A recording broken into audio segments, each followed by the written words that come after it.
김영일 전문가와 함께하는 이슈 플로우입니다. 자, 오늘의 이슈 플로우는 바로 경제 사절단과 관련된 키워드가 되겠는데요. 자, 그 전에 앞서서 사절단이 과연 뭐 하는 것인가 좀 간략하게 좀 알아보도록 하겠습니다.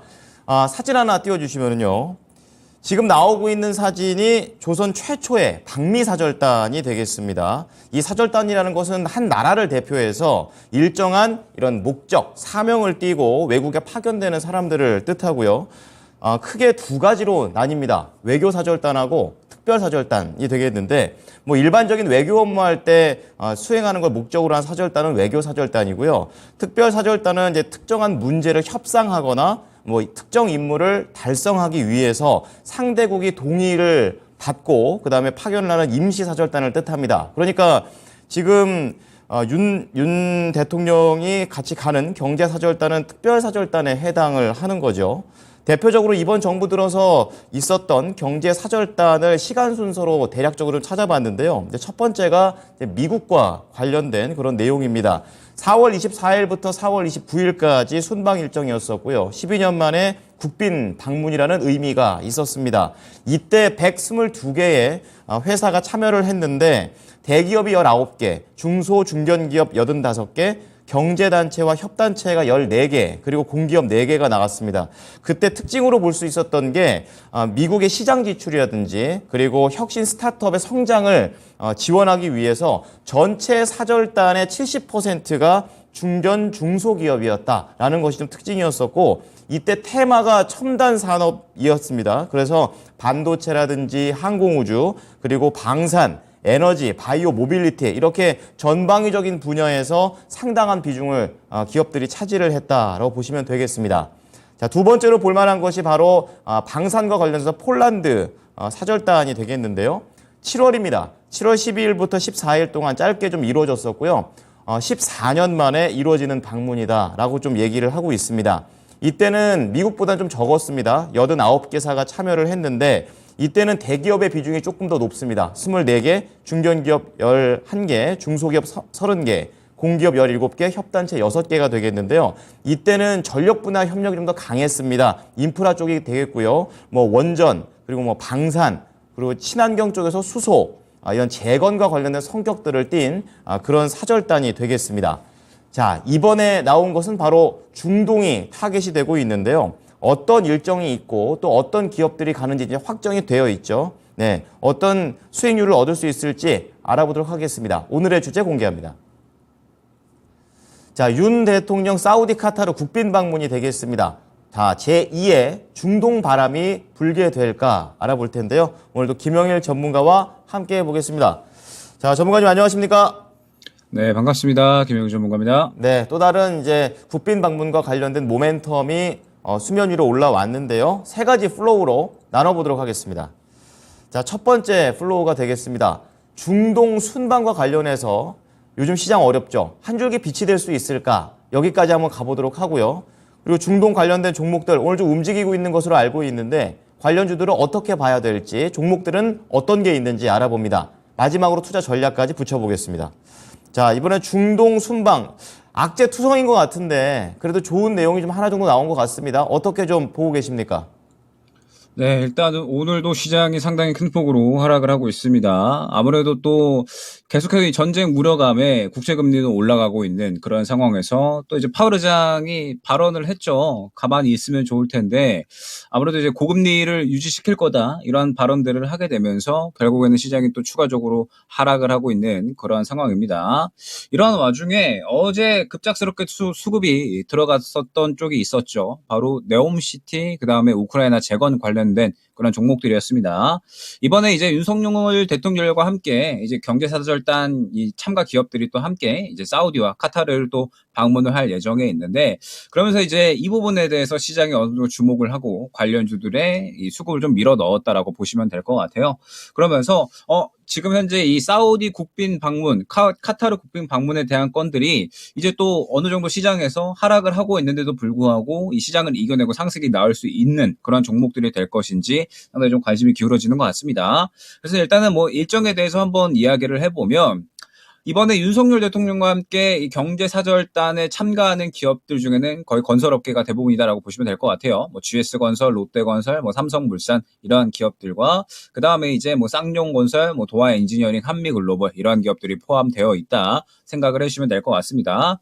그러면서 22일부터 본격적으로 일정이 시작이 된다라고 보시면 될 것 같은데 일단 22일에는 한국과 사우디아라비아 투자 포럼, 그 다음에 23일에는 한국과 사우디아라비아 미래기술 파트너십 포럼, 그 다음에 이제 한국과 사우디아라비아 건설협력 50주년 기념식 등 해서 세계 경제 행사를 소화할 예정에 있습니다. 사우디와 주로 관련된 부분이다라고 보시면 될 것 같고 23일에는 이제 강연 예정이 있어요. 대학에서. 그 다음에 24일에는 사우디아라비아 방문 마지막 날이죠. 그러면서 이제 한국과 중동 간 협력 관계 현재와 미래를 주제로 대담을 할 예정에 있다라고 합니다. 그 다음에 바로 이제 다 같은 날 24일부터 25일까지 해서 카타르에서 국빈 방문 일정을 이어나가게 되었죠. 25일에는 이제 카타르의 군주인 셰이크 타민 빈 하마드 알사니와 함께 정상회담을 할 예정에 있다라고 합니다. 그러면서 이제 양국 기업이 카타르 비즈니스 포럼을 또 방문을 할 예정이죠. 약 300명 정도가 참석을 할 예정인데 여기에서 또 일괄적으로 한번 이야기를 나눌 예정이다라고 보시면 될 것 같아요.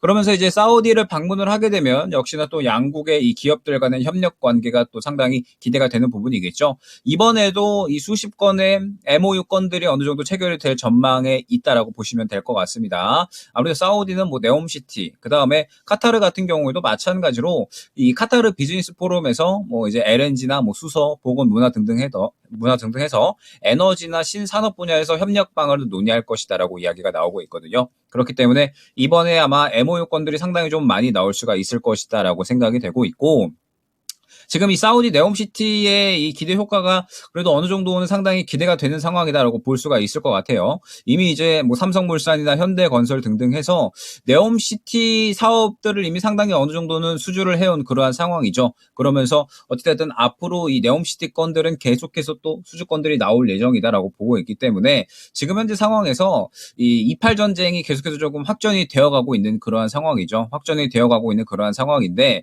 지금 이번에 바이든 대통령이 이렇게 이제 발언을 했었죠. 이스라엘에 대해서 이제 편을 들 거지만 하마스 점령까지는 하마스를 완전히 점거하고 팔레스타인 점거까지는 원하지 않는다라고 이제 이야기를 했고 미국 대통령실 관계자도 이렇게 이야기를 했다라고 합니다. 사우디가 공식적으로 이제 또 선제 공격을 하는 정파를 지지한다라고 볼 수는 없고 사우디가 지지하는 건 팔레스타인이지 하마스가 아니기 때문에 결국에는 사우디는 전쟁이 더 크게 퍼지는 부분을 원하지는 않을 것이다 라고 이야기를 하고 있는 상황이거든요. 그렇다라고 한다면 전쟁이 어느 정도 그래도 만약에 가라앉았을 때 지금 현재 상황에서 사우디 관련된 네옴시티 관련된 그리고 우크라이나 재건 관련된 이슈들은 또 시장에서 다시 한번 수급이 돌 수 있지 않을까라고 생각을 하고 있기 때문에 관련주들은 한번 또 흐름을 지켜봐야 되는 상황이 아닌가 생각이 됩니다. 자, 이번 중동과 관련된 사절단, 건설사가 많이 들어가 있고 거기에 에너지, 신재생 관련된 MOU들을 좀 기대해 볼 수 있다 이렇게 얘기를 해 주셨습니다.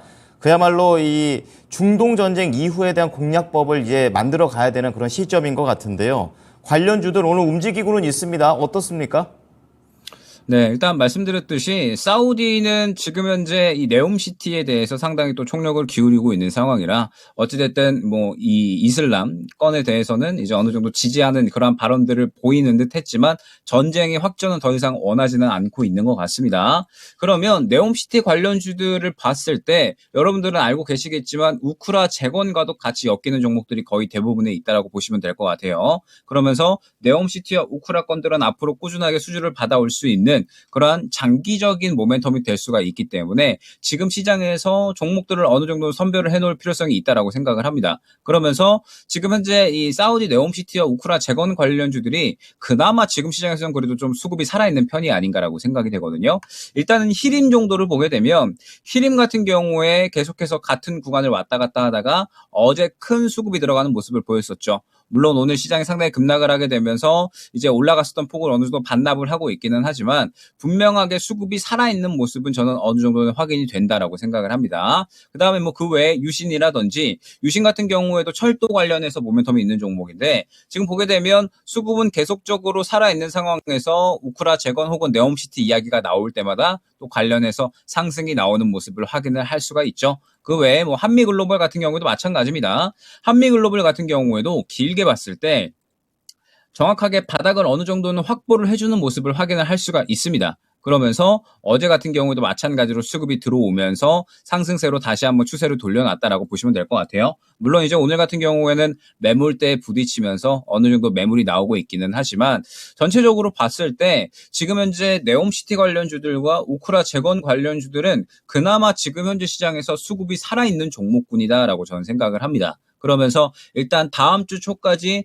네옴시티 관련해서 그 다음에 카타르 국빈 방문 관련해서 이야기들이 다음 주 초까지는 이어질 예정에 있잖아요. 그렇다라고 했을 때 주말간에 특별한 이야기가 더 이상 나오지 않는다라고 한다면 지금 현재 사우디 네옴시티 관련된 이슈를 보유한 종목들은 저는 그래도 긍정적으로 볼 수 있지 않나라고 생각을 합니다.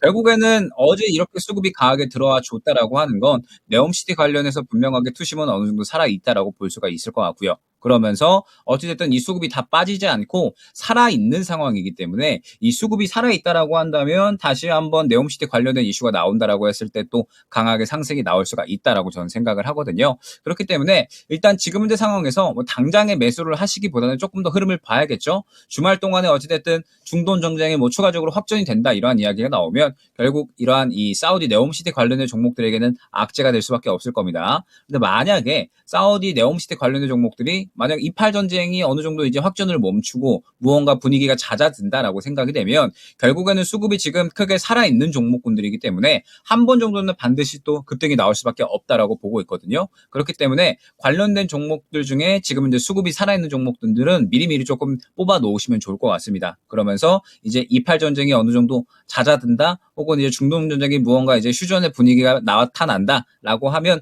그러면 이제 또 네옴시티 관련주들이 한번 상승이 나올 수가 있으니까 관련주들은 지금 뽑아 놓고 향후에 어느 정도 매수할 만한 섹터군 중에 하나로 활용을 해보시면 좋지 않을까 생각이 됩니다.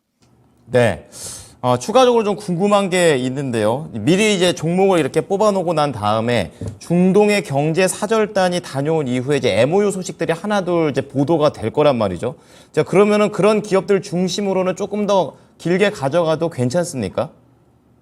길게 가져가기보다는 저는 지금 상황에서는 이슈에 맞게끔 역시나 단기로 대응을 해야 된다라고 생각을 합니다. 어쩔 수 없이 지금 시장이 워낙에 하락을 하고 있는 상황이기 때문에 길게 들고 가는 것 자체가 부담이 되는 상황이고 시장의 투심이 많이 약한 상황이기 때문에 이슈가 있다라고 하더라도 강하고 빠르게 돌기는 힘들 수가 있어요. 그렇기 때문에 저는 지금 현재 상황에서 일단은 단기로 어느 정도 대응을 해야 된다라고 생각을 하고 있고 말씀드렸듯이 지금 당장에 매수를 하시기보다는 저는 주말 지나가고 나서 그다음에 수급이 살아있는 종목군들 중에 다시 한번 수급이 밀어 올려지는 종목을 보는 게 중요하다라고 생각을 합니다. 지금은 주말을 앞두고 있는 상태고 또 주말간에 어떠한 이야기가 나올지는 모르는 그런 상황이기 때문에 일단은 조금 더 상황을 보고 수급이 그나마 조금 살아있는 종목군들이다라고 한다면 뭐 히림, 한미글로벌, 유신 딱 세 종목 정도로 볼 수가 있을 것 같거든요. 이 종목 외에도 수급이 살아있는 종목들이 있다라고 한다면 선별 정도만 조금 해 놓으시고 이제 이 사절단의 일정에 따라서 수급이 강하게 들어가는 종목이 있다라고 한다면 단기적으로 상승이 나올 수가 있는 거니까 일단은 단기적으로 대응을 생각을 해보셔야 한다는 점. 그러면서 수급이 역시나 또 강하게 들어가는 종목들이 대장으로 움직일 수 있기 때문에 일단 지금 현재 상황에선 수급 강한 종목들만 선별을 해 놓으시는 게 좋을 것 같습니다. 네. 자, 그럼 마지막 전략 간략하게 듣고 마무리 짓겠습니다. 네, 일단 지금 현재 상황에서 정부의 사우디 그리고 카타르 국빈 방문에 대한 부분은 시장에서 모멘텀으로 분명하게 작용을 할 수는 있을 것 같습니다. 다만 워낙에 지금 시장이 하락이 큰 상황이고 투심 자체가 많이 무너져 있는 상황이라 어제 수급을 받아줬던 부분들을 추가적으로 이어가지는 못하고 있는 것 같아요. 다만 어찌됐든 다음 주까지는 이어질 수 있는 일정이고 또 길게 봐도 또 이 수주권들이 꾸준하게 나올 수 있는 부분이기 때문에 트레이딩에 대한 부분도 분명하게 유효한 것 같습니다. 다만 아무 종목이나 매수를 하시면 절대 안 되고요. 수급이 지금 현재 강하게 살아있는 종목을 매수를 하셔야 된다라는 점 다시 한번 강조를 드리도록 하겠습니다. 그러면서 여기서 이제 한 가지 더 말씀을 드리면 시장이 지금 계속해서 하락을 하고 있는 상황이죠. 시장이 하락을 하고 있다라고 했을 때에는 결국에는 주도주던 개별주던 수급을 받지 못하는 종목은 약할 수밖에 없습니다. 오늘 같은 경우에 결국에는 무언가 금리 상승을 한다라고 해가지고 이제 금리 상승에 따라서 수혜를 볼 수 있는 종목들, 그 다음에 때문에 뭐 전쟁 관련된 종목들 계속해서 상승이 나오고 있잖아요. 그동안에 수급을 받아줬기 때문에 오늘 시장이 하락하는데도 불구하고 추가적으로 상승이 나오는 거거든요. 지금 이제 시장은 계속해서 이제 하락을 하고 있고, 물론 이제 많이 하락을 했기 때문에 바닥을 잡아주려는 시도는 어느 정도 다음 주 정도에 하지 않을까라고 생각이 되지만, 그럼에도 불구하고 지금 이제 시장에서 어느 정도 수익을 챙기기 위해서는 꼭 수급을 받아주는 힘이 어느 정도 생겨주는 종목을 보셔야 된다라는 점 다시 한번 강조드리도록 하겠습니다. 네, 자 오늘 내용 잘 참고하겠습니다. 한 주 동안 고생하셨어요. 네, 감사합니다. 네, 자 오늘 경제 사절단과 관련된 재료는 매매 쪽으로 활용해 보시는 게 좋을 것 같습니다. 김영일 전문가였습니다.